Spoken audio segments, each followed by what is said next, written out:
أنا العبد الذي كسب الذنوب وصدته الأماني أن يتوب.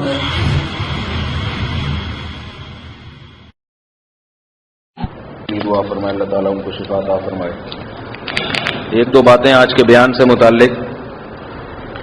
دیکھو بھائی، اللہ تعالیٰ نے شریعت میں، قرآن مجید میں اللہ تعالیٰ نے جو اصول اور ضابطہ بیان کیا وہ تو لگا بندہ ہے کہ اللہ کی نافرمانی کے بغیر، نافرمانی چھوڑے بغیر کامیابی نہیں مل سکتی.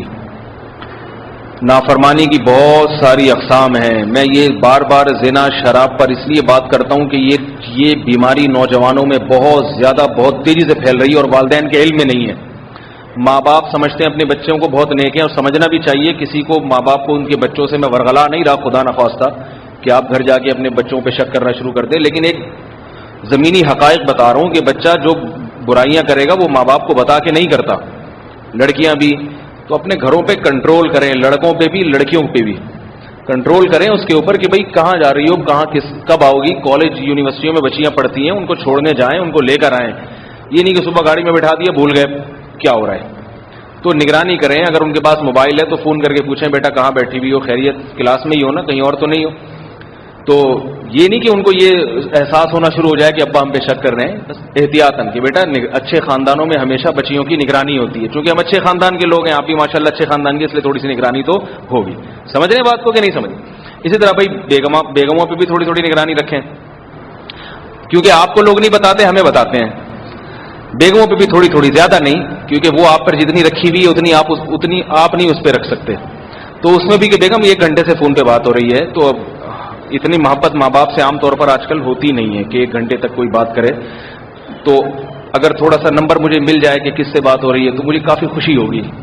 اور میں بھی اگر کسی سے 1 گھنٹہ بات کروں گا تو مجھ سے بھی نمبر لے لینا. تم اپنا بھی تو بتائیں نا، یہ نہیں کہ آدھا ادھر تو پابندیاں اور اپنے لیے پوری آزادی ہے کہ جس سے چاہیں جتنی چاہیں. یہ نہیں ہوتا، پھر اس میں پھر نقصان ہوتا ہے. تو یہ جو 10-15 سال کا عرصہ بھی ماضی سے اب تک ہے نا، اس 10-15 سال کو اگر آپ 1000 سال کی صدیوں سے ملائیں تو یہ 10-15 سال اور 1000 سال پچھلے، ان میں یہ 10-15 سال بہت، کیونکہ الیکٹرانک میڈیا نے ان 10-15 سالوں میں جتنی ترقی کی ہے، یہ 15-20 سال پہلے انسان اس کا تصور نہیں کر سکتا تھا. ایک عام آدمی، یعنی ایک کینیڈا میں بیٹھا ہوا آدمی، ٹورنٹو میں بیٹھا ہوا آدمی اور انڈا موڑ پہ چائے پینے والا، ان کے فاصلے ختم ہو گئے ہیں. آپ اب گھر میں نہیں ہیں. اگر آپ گھر کے اندر ہیں تو آپ امریکہ میں بھی ہیں، آپ جاپان میں بھی ہیں، آپ کینیڈا میں بھی ہیں، آپ چین میں بھی ہیں. جب چاہے آپ موبائل پہ، پہلے تو کمپیوٹر پہ تھا نا انٹرنیٹ، اب موبائل بڑے بڑے آ گئے ہیں ٹچ اسکرین والے. تو آپ کی جیب میں ہر وقت امریکہ بھی ہے، جاپان بھی ہے، آپ کی جیب میں مولانا طارق جمیل صاحب بھی ہیں اور اداکار اور گلوکار بھی ہیں. ہر وقت آپ کی جیب میں، آپ کی پینٹ میں گھومتے ہیں وہ ساتھ. آپ بزرگ بھی گھوم رہے ہیں آپ کی پینٹ میں، اور جو ہے اسی پینٹ کی جیب میں فنکارائیں بھی ہیں، اداکاریں بھی ہیں، ننگی فلمیں بھی اسی پینٹ کی جیب میں، اور اسی میں کعبہ بھی ہے، اسی میں مسجد نبوی بھی ہے. تو اب جو ہے نا یہ دنیا بالکل ایک گاؤں کی طرح ہو گئی ہے. اب اس میں اگر نگرانی کا نظام مضبوط نہیں ہوا، وہ پرانے طریقے سے ہی چلتے رہے تو یاد رکھو برباد ہو جاؤ گے. پھر اب آپ کو نئے طریقے سے، ڈیجیٹل طریقے سے نگرانی کرنی پڑے گی. نگرانی کے لیے بھی وہی ڈیجیٹل طریقے. بچے کو انٹرنیٹ لے کے آپ نے کمرے میں دے دیا، دیکھو، لیکن ڈیجیٹل فرشتہ صرف نگرانی نہیں کرے گا، اوپر کیمرہ لگا ہوا ہے، ٹھیک ہے نا، کیمرہ لگا ہوا ہے تو ابا ہر وقت دیکھ رہے ہیں میرا بچہ کر کے آ رہا ہے، اس کی ریکارڈنگ ہو رہی ہے. ٹھیک ہے نا، سمجھ میں آ رہی ہے بات کہ نہیں آ رہی؟ کیونکہ یا بچے کو آپ نے کمپیوٹر لے کے دے دیا، کمرے میں بند کر دیا، کنڈی لگانے کی اجازت نہیں ہے. بیٹا کنڈی اس کمرے میں ہوگی نہیں جس کمرے میں کمپیوٹر ہوگا. تو یہ چیزوں کی نگرانی کریں گے. اور پھر دوسرا، اس کے جذبات کا بھی خیال کریں. ہے تو وہ جوان نا، پراٹھے انڈے تو کھا رہا ہے، شہوت تو ہے، اس کے جذبات کا پھر حلال. بھوک لگتی ہے تو باپ انتظام کرتا ہے روٹی پراٹھوں کا کہ نہیں کرتا؟ تو بھئی اب جوان ہو گئے، اب تمہارا دل مائل ہے، فطرت ہے تمہاری، تو شادی کا بھی انتظام کریں گے انشاءاللہ. بیٹا بتاؤ کہاں کرنی ہے، لیکن تھوڑا سا بالکل ایسا نہ ہو کہ کسی کے بارے میں یہ ہو کہ کی تو یہ پڑ ہی جائے گا. تو اس میں تھوڑا سا، اگر تھوڑا سا تم بھی کما رہے ہو، کماتے ہوئے لڑکے کو روکنا شادی سے یہ تو جائز ہی نہیں ہے. پوری ذمہ داری کے ساتھ مسئلہ بتا رہا ہوں. بیٹا کماتا ہے، باپ اس کو شادی کی اجازت نہیں دیتا تو باپ کی اطاعت اس میں واجب نہیں ہے. آپ پھر بھی شادی کریں گے تو شریعت آپ کو ثواب دے گی. میرے پاس دبئی سے فون آیا کسی کا کہ میں دبئی کے ماحول میں آپ کو پتا ہے اتنی بے حیائی ہے کہ وہاں گزارا ناممکن ہے ایک نوجوان کے لیے. وہ کہہ رہے میں یہیں کوئی لڑکی پسند آ گئی ہے, شادی کرنا چاہتا ہوں, ماں باپ نے ایک طوفان کھڑا کر دیا گھر میں, ابھی نہیں ہو سکتی, 4-5 سال کے بعد ہوگی, تو میری ماں بد دعائیں دے رہی ہے, دودھ نہیں بخشوں گی. باپ میں نے کہا بھائی کر لو شادی. آپ ماں الٹے ہاتھ سے بد دعائیں دے گی, نہیں لگے گی, یاد رکھو. اس موقع پر شریعت نے ماں کو بیٹے کو شادی سے روکنے کی اجازت دی نہیں ہے. ماں گناہگار ہو رہی ہے. آپ شادی کریں, کوئی مولوی صاحب یہ مشورہ نہیں دیتے, سب کہہ رہے ہیں ماں باپ کے حقوق. میں نے کہا بھائی میں آپ کو مشورہ دے رہا ہوں, میں بھی الحمدللہ مولوی صاحب ہوں, جامعۃ الرشید سے فارغ ہوں, 15 سال سے وہاں پڑھا رہا ہوں, اور الحمدللہ 15-16 سال سے فتویٰ کا کام باقاعدہ علماء کی نگرانی میں کر رہا ہوں. تو ٹھیک ہے ہم اتنے بڑے نہیں ہیں مگر خالی بھی نہیں ہے. ایسا بھی نہیں ہے کہ ہم کو بہت بڑے عالم ہوں, مگر علم سے ایسا بھی نہیں ہے کہ بالکل ہی خالی پوٹلا ہوں. ایسا بھی تھوڑی بہت 2-4 ABCD ہم نے بھی علم دین کی پڑھی ہے. تو آپ پوری ذمہ داری پہ شادی کریں, کیونکہ آپ شادی نہیں کرو گے, اگر آپ نے کوئی الٹی سیدھی حرکت کی تو الٹے لٹکے ہوئے ہوگے خود بھی, اور ماں باپ بھی الٹے لٹکے ہوئے ہوں گے. تو ماں باپ کو بھی الٹا لٹکنے سے بچانے کے لیے خود بھی شادی کر لو. اجازت نہیں, چھپ کے کر لو شادی, بتاؤ ہی نہیں ان کو, بیوی کو رکھو, ساری زندگی رہو گزارو. ابا اماں کو بتانے کی ضرورت, اگر بعض ابا اماں اتنے خطرناک ہوتے ہیں کہ اگر شادی کا بتا دیا خودکشی کر لیں گے وہ. تو یہ ہو رہے ہیں نا ابا اماں ایسے ہیں, تو کیا کریں ہم, کرو بھائی نکاح. اس لیے نوجوانوں کو پوری ذمہ داری پہ کہہ رہا ہوں, دھڑا دھڑ جاؤ اپنی شادیاں کرو. مجھے پتا ہے بہت سے لوگوں کو یہاں غصہ آ رہا ہوگا کہ ہماری اولادوں کو بگاڑ رہا ہے. آنے دے غصہ, میں پرواہ نہیں کرتا, کیونکہ خدا کی قسم میرا دل چاہتا ہے میں کشکول لے کے کھڑا ہوں آپ کے سامنے, روؤں آپ کے سامنے, ہاتھ جوڑوں. شریف خاندانوں کے گھروں میں جو زنا ہو رہا ہے اور جس طرح اولاد زنا کی طرف مائل ہو رہی ہے, اللہ کا واسطہ دے کے کہتا ہوں, اللہ کا واسطہ دے کے کہ اپنی اولاد کو جہنم کی آگ سے بچاؤ. تم یہ زانی بن رہی ہے, شرابی بن رہی ہے یہ اولادیں.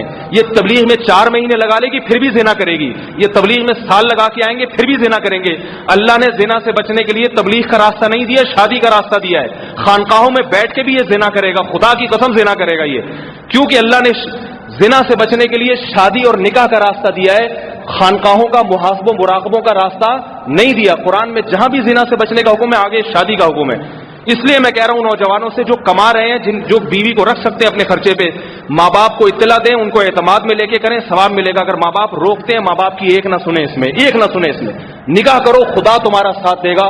اور محمد صلی اللہ علیہ وسلم نے فرمایا 3 آدمیوں کی مدد اللہ نے اپنے ذمے لی ہے. ایک شادی کرنے والا جس کا مقصد یہ ہو کہ میں اپنے آپ کو گناہ سے بچاؤں گا, اس لیے شادی کر رہا ہے کسی لڑکی سے کہ بھئی اس کو وہ چاہ رہا ہے کہ میں گناہ نہ کروں. آپ نے فرمایا نبی نے, اللہ اس کی مدد کرے گا, اللہ اس کو تھپکی دے گا, تو صحیح کام کر رہا ہے. تو بھائی جس کی اللہ مدد کر رہا ہے اور اللہ جس کو تھپکیاں دے رہا ہے, میں اس کی حوصلہ افزائی کیوں نہ کروں. میں نے علم اس لیے حاصل نہیں کیا کہ معاشرہ جو کہہ رہا ہے میں اس کے پیچھے چلنا شروع کر دوں. میں نے علم اس لیے حاصل کیا ہے کہ میں جو اللہ اس کے رسول کی بات آپ تک پہنچاؤں. آپ کو اچھی لگتی ہیں سنیں, ورنہ کہیں اور مسجد میں جا کے بیان سنا کریں. بات آ رہی ہے سمجھ میں؟ یہاں ضروری نہیں ہے آپ کے لیے بیان سننا, جو آپ کے مطلب کی باتیں آپ کے سامنے کیا کریں, آپ اس کی باتیں جا کے سنا کریں, وہ آپ کو اچھی لگیں گی. ہمارے پاس آنا ہے تو ہم وہ باتیں کریں گے جو ہماری سمجھ میں آ رہی ہیں. اس لیے یہ زنا کو روکو. اور زنا ایسا گناہ ایک دفعہ ہوتا ہے انسان سے, ایک دفعہ, پھر چھوٹتا نہیں ہے. 100 اگر معاشرے میں زنا کرنے والے نوجوان ہوں گے, ان میں ایک کو توبہ کی توفیق ملتی ہے, 99 اسی, کیونکہ یہ لت پڑتی ہے, لت. فری میں جب اتنا مزہ آتا ہے تو پھر انسان بیوی کے خرچے پالنے کے لیے تیار نہیں ہوتا. وہ کہتے ہیں, اور پھر بیوی آ بھی جائے گی تو جس کو 10 لڑکیوں کے چسکے لگ چکے ہوں, وہ کیسے اس کے حقوق ادا کرے گا, وہ کیسے ادا کرے گا؟ تو کہے گا روزانہ نیا مزہ تھا, یہ پرانی 10-15 سال سے ایک ہی پڑی ہوئی ہے میرے پاس. تو اس لیے معاشرہ تمہیں الٹی باتیں کرے گا تمہارے سامنے, لیکن میری بات سننے کے لیے آتے ہو, میں تمہیں وہ بات بتاؤں گا جو اللہ اس کے رسول کی بات ہے. آپ ہاں یہ ضرور ہے کہ اپنی ذمہ داری پر ہو, پھر ماں باپ کے خرچے پہ نہیں. اپنی ذمہ داری پہ کوئی بھی نکاح کر کے رہ سکتا ہے تو اس کو شریعت اجازت دیتی ہے کہ ماں باپ کو اعتماد ملے. ماں باپ نہیں مانتے, ان کی بد دعاؤں کی پرواہ نہ کرے. وہ بات آ رہی ہے سمجھ میں کہ نہیں آ رہی؟ اللہ تعالیٰ اس زنا سے, شراب سے اور یہ گندگیاں اور یہ انٹرنیٹ کی بےہودیوں سے ہمارے معاشرے کی حفاظت فرمائے, تاکہ ہم پاکیزہ لوگ بنیں. اور پاکیزہ لوگوں کے لیے اللہ نے جنت رکھی ہے. سمجھ رہے ہو بات کو بھائی؟ پاکیزہ لوگوں کے لیے جنت اللہ نے رکھی ہے. اور اس بارے میں پیر و مرشد کی بات بھی نہ مانیں. آپ کے پیر صاحب منع کر رہے ہیں شادی کرنے سے, بولے بھائی میں نے آپ سے اصلاحی تعلق اللہ کے حکم پہ چلنے کے لیے قائم کیا ہے, اللہ کی مخالفت کے لیے قائم نہیں کیا. اللہ نے قرآن میں مجھے خود اجازت دی ہے, خود. جب اللہ نے دے دی تو پیر صاحب سے پوچھنے کی ضرورت نہیں ہے. پیر صاحب جو ہے نا وہ بد نظری کے محاسبے مراقبے ہو رہے ہیں بیٹھ کے خانقاہوں میں, پراٹھے بھی کھا رہا ہے, اور پھر نظر کی حفاظت پہ شیخ کو خطوط لکھ کے جناب کالے کر دیے. میں ہوتا کسی کا شیخ، میں تھپڑ مار کے کہتا جب اتنی مصیبت آ رہی تو شادی کرنا جا کے تو کیوں ہمیں بھی پریشان کر رہا ہے، دوسروں کو بھی پریشان کر کے رکھا ہوا ہے تو نے. تو اس لیے جو نیچرل طریقہ ہے نا، نیچر کا کوئی بھوک کا سب سے بہترین علاج کیا ہے؟ روٹی کھا لو. اور آپ محاسبے کر رہے ہیں بیٹھ کے، نہیں یہ نہیں کھانا میں نے، کہیں یوں نہ ہو جائے یوں نہ ہو جائے. بھائی کھا لو، خرید کے کھاؤ حلال طریقے سے. تو اسی لیے اللہ تعالیٰ نے نوجوان میں جو شہوت رکھی ہے، عورت کی طرف مائل ہو رہا ہے، وہ اس لیے نہیں رکھی کہ اس کو کچلا جائے، اس لیے کہ تاکہ یہ مہر دے کے دلہن بنا کے گھر لے آئے اس کو. تو ایک پروسیس رکھا ہے کہ طریقے سے کام ہو، جانوروں کی طرح، انگریزوں کی طرح نہ ہو کہ پارک میں لے کے ادھر بیٹھا ہوا ہے، ادھر بیٹھا ہوا ہے، ادھر بیٹھا ہوا ہے، کسی کو لے کے ادھر گھوم رہا ہے، کبھی وہاں پکڑا جا رہا ہے، کبھی ادھر نظر آ رہا ہے، کبھی اس کے پاس بیٹھا ہوا ہے، کبھی اس سے دوستی. لڑکیوں کے فون آ رہے ہیں، ایک لڑکے سے دوستی ہوتی ہے.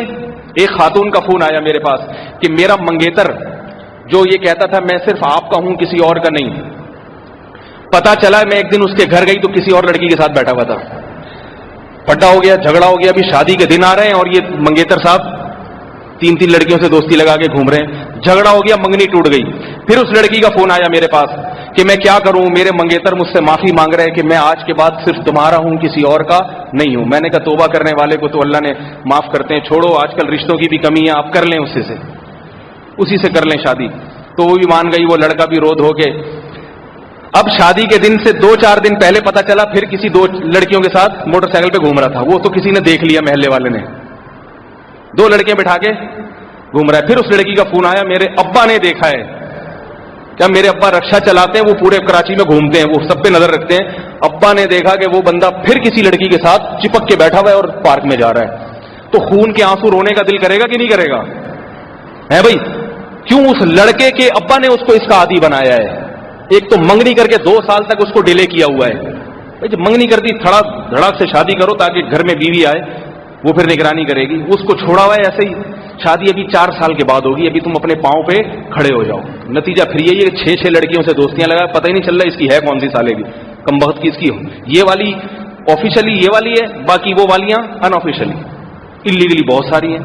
سب برباد ہو جائے گا. تمہاری اپنی بیٹیوں کی شادیوں کے لیے پریشان ہوگے، پھروگے اگر اس کلچر کو تم نے ختم نہیں کیا. اس لیے بھائی اللہ کا واسطہ اپنی جان پہ رحم کرو. اور میں جذباتی ہوں مگر میں غلط بات نہیں کر رہا، ان معاملے میں جذباتی ہوں مگر یہ باتیں میری 100% درست ہیں. میری باتوں کو جذباتی کہہ کے اڑا نہیں دیا کرو کہ یہ مولوی صاحب بہت جذباتی ہو جاتے ہیں اس فیلڈ. اللہ تعالی ہمیں اس برائی اور